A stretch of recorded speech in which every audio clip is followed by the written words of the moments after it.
भिखारी के पेट चलाइए मांगी दुआरी दुआरी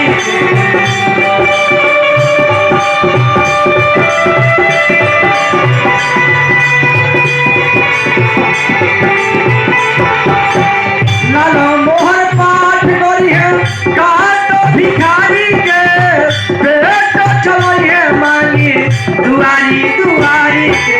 और क्या कहता है मिठाई गरबा जानवाए राजा धारा बाबा देखे जाइए शिवाया सा धनवाए राजा धारा बाबा देखे जाइए।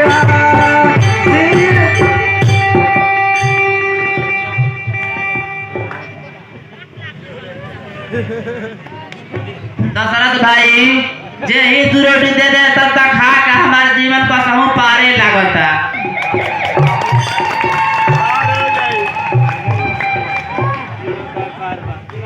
भोला के पाठ करी है अमर कुमार हो भाई के नौकरी के करी है इंतजार हो।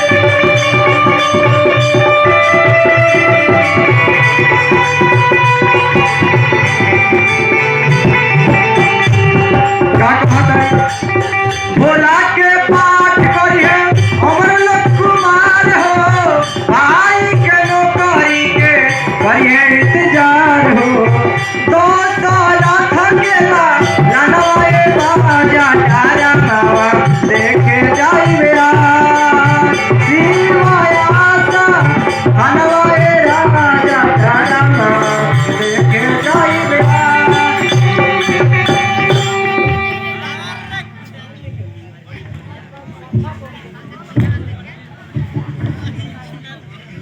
शंकर हम तारा पर पूरा विश्वास कैले रही कि हमार शंकर भाई के नौकरी लाग जाई तो हमनी के दुख भाग जाई। गौरी शंकर पाठ करी है हमारा शंकर के कहल करी है ई तो अपना में हर के।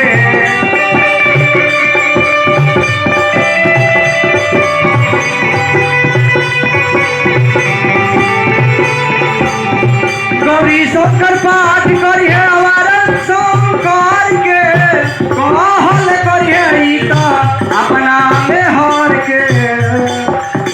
लाजवंती के साथ जनवाए राजा धारा बाबा देखे जाइए शिवाया सा राजा धारा बाबा देखे जाइए शिवाया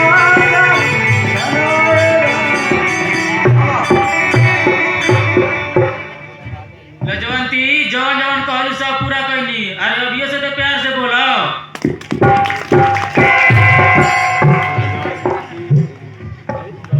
मोनू के पाठ करी है बड़ा सुकुमार हो गाजा भगता सो के खोजे ले जोगाड़ हो।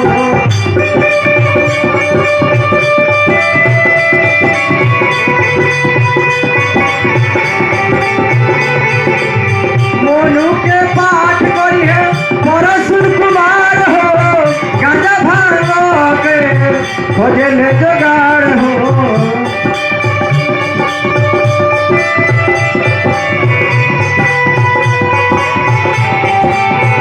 और क्या कहता है और न पढ़ेला ननवाए राजा धारा बाबा देखे जाइए शिवाया सा धनवाए राजा धारा बाबा देखे जाइए शिवाया सा धनवाए राजा धारा बाबा देखे जाइए शिवाया।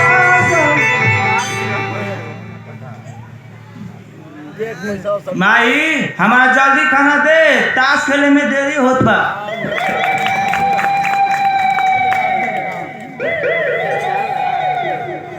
राहु के पाठ करी है नीरज कुमार हो गाने दक्षिणा के फेरा रखस बारे बार हो।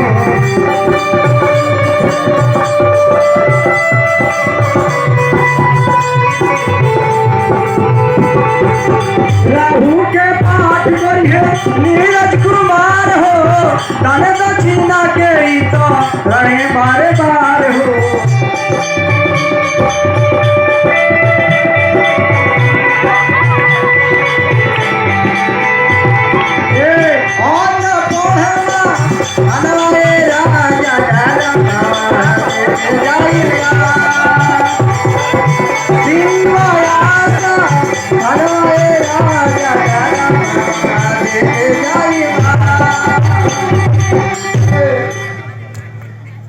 का ए गुरुजी कुछ जानता नहीं जा तू दशरथ दशरथवा अपना भोलावा के शादी बिना बतैले कह देले बड़ुए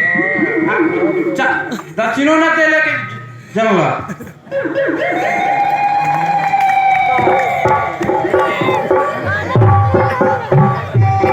सोनू के पास